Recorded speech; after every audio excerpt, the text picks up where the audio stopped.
Hello दोस्तों, welcome my YouTube channel. दोस्तों, आज आप सबके लिए लेकर आए हैं यूपी ट्रिपल एससी के लिए कंप्यूटर का 20 मोस्ट इम्पॉर्टेंट क्वेश्चन। दोस्तों, यदि आप लेखपाल, जून असिस्टेंट, स्टेनो के एग्ज़ाम की तैयारी कर रहे हैं तो ये सेशन आप सबके लिए बहुत इम्पॉर्टेंट होगा। ये सेशन यूपी ट्रिपल एससी को ध्यान में रखकर स्पेशल बनाया गया है। ठीक है, तो सबसे पहले आप सब चैनल को सब्सक्राइब कर लीजिए और वीडियो को लाइक आप सब ज़रूर कर दें। ठीक है, जो भी लोग, जितने भी लोग आप सब देखते हैं, 10 20 30 40, ठीक है, आप सब लाइक कर दीजिए। धीरे धीरे प्रोसेस होता रहेगा। ठीक, तो चलते हैं। आपका पहला क्वेश्चन क्या है? आज का क्वेश्चन थोड़ा अच्छे लेवल का क्वेश्चन है। ठीक है, देखिए, कह रहा है कि ऑपरेटिंग सिस्टम में कर्नल को यदि सिस्टम का हार्ट कहा जाता है तो इसका मुख्य कारण क्या है? तो सबसे पहले ऑपरेटिंग सिस्टम कर्नल को क्या बोलते हैं? सिस्टम का हार्ट बोलते हैं, याद होना चाहिए। ठीक है, और ऑपरेटिंग सिस्टम का हेड क्या होता है? कर्नल। हेड कहिए चाहे हार्ट कहिए, दोनों बात एक ही है। तो इसका मुख्य कारण क्या है इसको हार्ट कहने का? तो चूंकि आप जानते हैं जो कर्नल होता है ना, सीपीयू, मेमोरी, प्रोसेस और हार्डवेयर डिवाइसेस के बीच सीधा नियंत्रण और समन्वय स्थापित करता है। इसीलिए इसको क्या बोलते हैं? कर्नल को ऑपरेटिंग सिस्टम का हेड बोलते हैं। ठीक है, या चाहे हार्ट बोलते हैं। तो इसका आंसर क्या बनेगा? C option. याद कर लीजिए, मोस्ट इम्पॉर्टेंट है। अगर आप यूपी ट्रिपल एससी का प्रीवियस ईयर का पेपर लगाए हैं तो कर्नल से क्वेश्चन बना है, कई बार ऑपरेटिंग सिस्टम से बहुत डीप डीप में क्वेश्चन बनाया है। ठीक है, आगे क्या है कि देखिए, कर्नल ऑपरेटिंग सिस्टम का सबसे निचला और शक्तिशाली भाग होता है। तो क्या होता है सबसे निचला? यह सीधे हार्डवेयर से जुड़ा होता है और process scheduling, memory allocation, device management जैसे कार्य करता है। बिना कर्नल के कोई भी प्रोग्राम हार्डवेयर से बात नहीं कर सकता। ठीक है, क्वेश्चन नंबर 2, पेजिंग। देखिए, पेजिंग होता है, एजिंग होता है ना, यहाँ भी क्वेश्चन प्रीवियस ईयर में बने हैं। कह रहा कि पेजिंग तकनीकी को वर्चुअल मेमोरी सिस्टम का आधार क्यों माना जाता है? मोस्ट इम्पॉर्टेंट है। तो सबसे पहले आप सब यही समझ लीजिए कि पेजिंग तकनीक को वर्चुअल मेमोरी का आधार माना जाता है। अच्छा, पेजिंग क्या होता है? जैसे मेमोरी मैनेजमेंट करना ही क्या होता है? पेजिंग। ठीक है, तो यहाँ पर देखिए इसका आंसर क्या बन जाएगा? सी। ये लॉजिकल एड्रेस को फिक्स साइज पेज में बांटकर फिजिकल मेमोरी का बेहतर उपयोग करती है। ठीक है, फिजिकल मेमोरी का मतलब जैसे सेकेंडरी मेमोरी हो गया ना, तो इसका आंसर क्या बन जाएगा? सी बन जाएगा ऑप्शन। मोस्ट इम्पॉर्टेंट क्वेश्चन है पेजिंग। देखिए, पेजिंग में प्रोग्राम छोटे छोटे पेज में बट जाता है जिससे मेमोरी मेमोरी इफिशिएंट बनती है और वर्चुअल मेमोरी संभव होती है। एक्सटर्नल फ्रेगमेंटेशन नहीं होती है। ध्यान देना, इसमें एक्सटर्नल फ्रेगमेंटेशन नहीं होता है। क्वेश्चन नंबर 3, देखिए क्वेश्चन नंबर 3 क्या है? इसमें एजिंग से लिया गया है। ठीक है, कह रहा कि ऑपरेटिंग सिस्टम में एजिंग एल्गोरिदम लागू करने का मुख्य उद्देश्य क्या है? तो ऑपरेटिंग सिस्टम में एजिंग एल्गोरिथम लागू करने का मुख्य उद्देश्य क्या होता है कि इसमें लंबे समय से वेटिंग प्रोसेस की प्रायोरिटी धीरे धीरे बढ़ती है, या इसका उद्देश्य होता है धीरे धीरे प्रायोरिटी को बढ़ाना। ठीक है, सी ऑप्शन हो जाएगा इसका भी correct. A B, paging ageing दोनों इंपॉर्टेंट है, याद कर लीजिएगा। देखिए, एजिंग एल्गोरिथम का प्रयोग स्टारवेशन को रोकने के लिए किया जाता है। समय के साथ प्रोसेस की प्रायोरिटी बढ़ाई जाती है ताकि उसे सीपीयू मिल सके। ठीक है, नेक्स्ट क्वेश्चन, क्वेश्चन नंबर 4। देखिए, मेमोरी से लिया गया है। कह रहा कि मेमोरी हायरार्की का सही क्रम कौन सा है? मतलब सबसे तेज से सबसे धीमी क्रम। ठीक है, आप कह सकते हैं डिसेंडिंग ऑर्डर। तो आप जानते हैं सबसे तेज मेमोरी आप सबको क्या बताए थे? Register memory. ठीक है, अब अच्छा यहाँ देखिए कैसे भी रजिस्टर भी है। जब रजिस्टर नहीं रहेगा तो आप किसको लगाएंगे? कैसे को लगाएंगे। लेकिन यहाँ देखिए उल्टा भी लिख दिया। सबसे तेज रजिस्टर होता है, उसके बाद कैसे होता है, उसके बाद रैम होता है, फिर रोम होता है, फिर सेकेंडरी मेमोरी होता है। ये आर्डर सबको याद होना चाहिए। अच्छा, ये भी आप सब जान लीजिए, जो सबसे तेज़ होता है ना उसका स्टोरेज क्षमता सबसे कम होता है। इसका मतलब सेकेंडरी मेमोरी का स्टोरेज क्षमता सबसे ज़्यादा होगा और रजिस्टर मेमोरी का स्टोरेज क्षमता सबसे कम होगा। ये दूसरे देखिए रेसिप्रोकल है, एकदम उल्टा है। रजिस्टर सबसे तेज़ है और इसकी स्टोरेज क्षमता सबसे कम है। सेकेंडरी सबसे धीमी मेमोरी है और इसकी स्टोरेज क्षमता सबसे ज़्यादा है। ठीक है, तो एक क्वेश्चन से 2 क्वेश्चन आप सबका तैयार हो गया। इसमें देखिए स्पीड का ही हिसाब पूछा है, तेज़ हो सकता है आप सबसे क्वेश्चन में स्टोरेज के हिसाब से पूछ ले। ठीक है, आगे क्या है, कह रहा कि रजिस्टर में सबसे तेज़ और महंगी मेमोरी होती है, उसके बाद कैसे, फिर रैम, फिर रोम, उसके बाद secondary memory. Question number 5,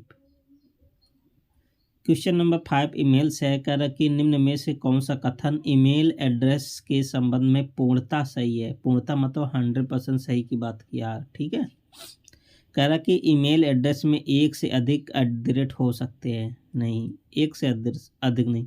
domain name के बिना ईमेल बन सकता है, ये भी बात गलत है। ठीक है, और अगला क्या है कि ईमेल एड्रेस में यूजर नेम, एक @ एक डोमेन नेम अनिवार्य होते हैं। तो सी आपका आंसर सही है। ठीक है, तो क्या होता है, एक यूजर नेम होता है, एक डोमेन नेम होता है और एक @ होता है। सी ऑप्शन होगा यहाँ इसका।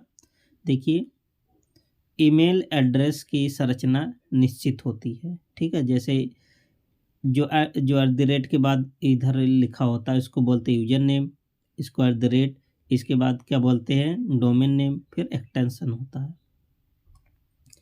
क्वेश्चन नंबर 6 किससे है, एमएस वर्ड से लिया गया, इंपॉर्टेंट क्वेश्चन है। कर कि एमएस वर्ड में स्टाइल्स का प्रयोग करने का मुख्य लाभ क्या है। एक होता स्टाइल सिस्टम, टैब में होता है। ठीक है, तो स्टाइल्स का प्रयोग हम सब क्यों करते हैं, डॉक्यूमेंट को ऑटोमेटिक फॉर्मेट और यूनिफॉर्म बनाने के लिए। तो इसका आंसर क्या बन जाएगा, बी बन जाएगा। ठीक है, ये सब आप सबको आना चाहिए। टैब जितने भी है एमएस वर्ड का, एमएस एक्सेल का, याद कर लीजिए। देखिए स्टाइल्स को पूरे डॉक्यूमेंट में एक जैसी फॉर्मेटिंग लागू होती है और टीओसी जैसे एडवांस फीचर इसमें इसके माध्यम से संभव हो सकते हैं। क्वेश्चन नंबर 7 एमएस एक्सेल से है।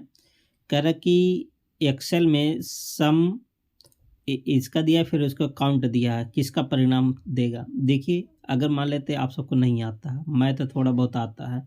एक फार्मूला पढ़ेंगे, एवरेज बराबर सम ऑफ नंबर बटे टोटल नंबर। फार्मूला पढ़े हैं ना, जितने भी नंबर रहेगा उसको आप सब जोड़ देंगे और जितना रहेगा उसे भाग कर देंगे, एवरेज निकल आएगा। तो ये देखिए किया है, ऐसे बटे है, तो सम ऑफ नंबर बटे टोटल नंबर। सम क्या करता है, सबको जोड़ता है, काउंट क्या करता है, सबको गिनता है। ठीक है, तो इसके माध्यम से क्या निकलेगा, एवरेज निकलेगा। ठीक है, ऑप्शन क्या बन जाएगा, डी। आगे क्या है कि सम कुल जोड़ता है और काउंट संख्या गिनता है, इसलिए दोनों को भाग देने पर क्या आप सबको मिल जाएगा, एवरेज। ठीक है, ऐसे भी क्वेश्चन आप सबसे भविष्य में पूछे जा सकते हैं, चाहे स्टेनो हो जेई वाले हो। ठीक है, और लेखपाल के लिए भी इम्पोर्टेंट सेशन है। क्वेश्चन नंबर 8 एमएस वर्ड से लिया गया। कह रहा कि टैब की का व्यवहार टेबल के अंदर सामान्य टेक्स्ट से अलग क्यों होता है। देखिए टेबल की का व्यवहार टेबल्स के अंदर, टेबल्स का मतलब होता है जैसे जब आप सब एक्सेल पर काम करते हैं ना, तो सबसे ज़्यादा की यूज यही होता है, कौन सा, टैब की, है ना। टैब की दबाते हैं तो जो कर्सर होता है एक मतलब एक जो सेल होता है दूसरे सेल में चला जाता है। ठीक है, टैब की से बहुत फास्ट इसके माध्यम से काम होता है। सबसे अलग इसीलिए होता है कि कर्सर अगले सेल में चला जाता है। तो यहाँ इसका आंसर हो जाएगा क्या, सी। अच्छा, जिस सेल में आप सब काम करते हो, सेल क्या होता है, रो और कॉलम से मिलकर बनता है। मान लेते हैं इस सेल में हम काम कर रहे हैं, कुछ लिख रहे हैं, तो इस सेल को एक्टिव सेल कहते हैं। क्या बोलते हैं, एक्टिव सेल। ठीक है, तो सी आंसर होगा। आगे क्या है देखिए, टेबल में टैब की सेल नेविगेशन के लिए प्रयोग होता है, जबकि समान टेक्स्ट में स्पेसिंग के लिए होता है। हाँ, जब आप एक्सेल में काम करते हैं तो एक सेल से दूसरे सेल में जाने के लिए, लेकिन जब और कहीं यूज करते हैं तो यहीं पर टाइप का प्रयोग किस लिए यूज हो जाएगा, स्पेसिंग के लिए। Question number 9।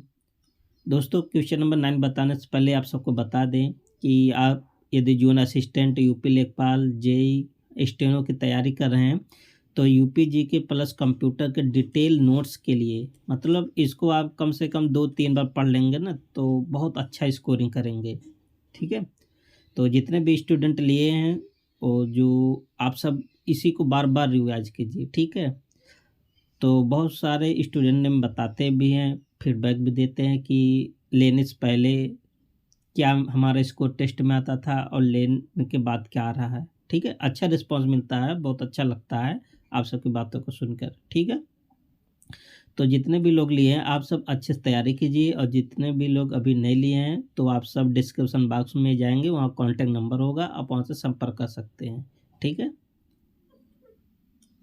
आगे क्या, क्वेश्चन नंबर 9 साइबर सिक्योरिटी से लिया गया है। कह रहा है कि ट्रोजन हॉर्स को वायरस से अलग क्यों माना जाता है।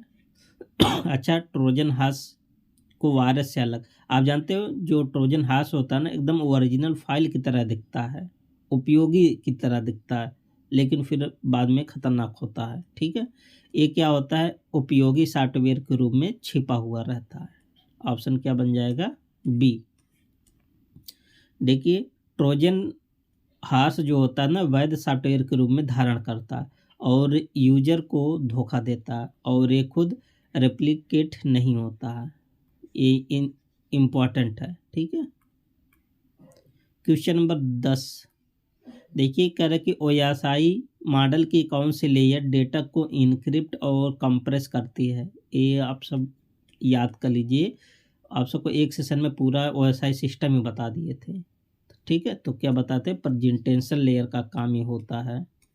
तो ऑप्शन कहाँ पर है, सी पर है, तो प्रेजेंटेशन लेयर। ठीक है, देखिए presentation layer data formatting, encryption और कंप्रेशन का काम करती है। क्वेश्चन नंबर 11 मोस्ट इम्पॉर्टेंट है। कह रहा है कि यदि यूजर केवल सॉफ्टवेयर का उपयोग करता है और इंफ्रास्ट्रक्चर का कोई नियंत्रण नहीं रखता है तो वह कौन सी क्लाउड सर्विस है। देखिए, ये जो सब लिखा ना क्लाउड सर्विस है, इंफ्रास्ट्रक्चर एज ए सर्विस, ठीक है, और सॉफ्टवेयर एज ए सर्विस, तो इसमें कौन सा होगा, सॉफ्टवेयर एज ए सर्विस में कोई नियंत्रण नहीं होता, तो इसका आंसर क्या बन जाएगा, सी। देखिए, सास में यूजर न सॉफ्टवेयर यूज करता है, सॉरी, सास में यूजर केवल सॉफ्टवेयर यूज करता है, जैसे जीमेल हो गया, गूगल डॉस हो गया। ठीक है, ये सब क्या है, क्लाउड कंप्यूटिंग के एग्जांपल है। क्वेश्चन नंबर 12 एआई के एप्लीकेशन से लिया गया है। कह रहे कि निम्न में से कौन सा एआई का वास्तविक उदाहरण नहीं है। तो देखिए, फेस रिकग्नाइजेशन में एआई यूज होता है, स्पीच रिकग्नाइजेशन में और रिकमेंडेशन सिस्टम में, जबकि कैलकुलेटर ये नहीं है। ठीक है, इसका आंसर क्या बन जाएगा, सी। देखिए, कैलकुलेटर रूल बेस है, इसमें इंटेलिजेंस या लर्निंग नहीं होती है। ठीक है, अगला क्वेश्चन, क्वेश्चन नंबर 13 कह रहा कि मशीन लर्निंग से लिया गया। कह रहा कि मशीन लर्निंग में ट्रेनिंग डेटा का मुख्य उद्देश्य क्या है। ट्रेनिंग डेटा मतलब उसको सिखाने वाली डेटा, जैसे आजकल अभी भी चैट जीपीटी, चाहे ग्रोक हो ना, सीख ही रहा है आपके डेटा से, तो मॉडल को एग्जाम्पल से सीखने में सक्षम बनाना। ठीक है, यही होता है ट्रेनिंग डेटा, बी ऑप्शन होगा। ट्रेनिंग डेटा से मॉडल पैटर्न सीखता है और भविष्य में प्रिडिक्शन करता है। क्वेश्चन नंबर 14 कह रहा कि डीप लर्निंग को मशीन लर्निंग से अलग क्यों माना जाता है। अच्छा, आप सबको कई बार बताए हैं कि डीप लर्निंग जो होता है मशीन लर्निंग का उन्नत रूप होता है और उसमें न्यूरल नेटवर्क का यूज होता है। ठीक है, तो इसमें मल्टी लेयर न्यूरल नेटवर्क का प्रयोग होता है, इसलिए अलग होता है, और ये सब बड़े डेटा के लिए यूज होते हैं। ठीक है, तो सी आंसर होगा। देखिए, डीप लर्निंग में कई हिडन लेयर होती हैं जिससे कॉम्प्लेक्स पैटर्न सीख जाते हैं। ठीक है, क्वेश्चन नंबर 15 हडूप को बिग डेटा के लिए उपयुक्त क्यों माना जाता है? ऐसा बिग डेटा में यूज होते हैं ना, तो डिस्ट्रीब्यूटेड स्टोरेज और पैरेलल प्रोसेसिंग के कारण इसको बिग डेटा के रूप में यूज करते हैं। ऑप्शन क्या बन जाएगा? C option. ठीक है, यहाँ पर देखिए जो लाइन लिखा ना मोस्ट इम्पॉर्टेंट है, हडूप डेटा को कई नोड्स में बांटकर एक साथ प्रोसेस करता है। इम्पॉर्टेंट है, ये लाइन लिख लीजिए, पूछा जाएगा। देखिए हडूप से क्वेश्चन पीछे पूछा गया, हडूप का लैंग्वेज पूछा गया था जावा। ठीक है, जावा वाला क्वेश्चन था। कह रहे कि मैप रेड्यूस में मैपर का मुख्य कार्य क्या है? तो मैप रेड्यूस में मैपर का काम क्या होता है? इनपुट डेटा को की वैल्यू पेयर में बदलना। ऑप्शन क्या बन जाएगा? सी। ए भी आप सब सेम टू सेम याद कर लीजिए। ठीक है, आगे क्या है देखिए, क्या लिखा है कि मैपर इनपुट डेटा को प्रोसेस करके की वैल्यू पेयर बनाता है। Question number 17